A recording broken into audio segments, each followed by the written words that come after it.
अस्सलाम वालेकुम फ्रेंड्स, उम्मीद करती हूँ आप सब बिल्कुल ठीक होंगे, अपने घरों में खुश होंगे, ऐसे ही हंसते मुस्कुराते रहें जैसे कि मैं हंसी मुस्कुराती हूँ।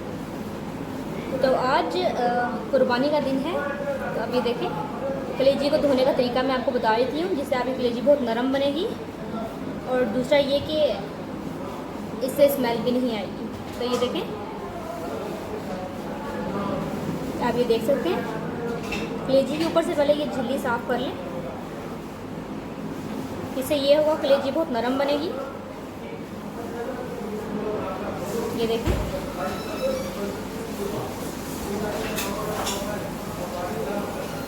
और इसे 3 पानी तक आपने धो लेना है। तो ये आप देख सकते हैं कि मैंने 3-4 पानी कलेजी को इस तरह धो लिया है।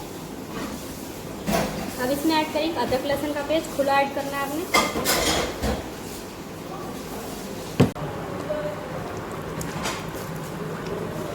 हैंड क्लीन हों, साफ़ सुथरे हाथों, अच्छी तरह मिक्स कर लेंगे और इसे तकरीबन आधे घंटे के लिए फ्रिज में रख देंगे। अगर आपके पास टाइम कम है तो आप 20 मिनट भी रख सकते हैं। तो चलिए इसको रख देती हूँ मैं आधे घंटे के लिए फ्रिज में। इसके बाद धो लेंगे इसको साफ़ पानी से बस। तो अब ये देखें, कलेजी को हो गया आधा घंटा। अब इसे वॉश कर लेते हैं।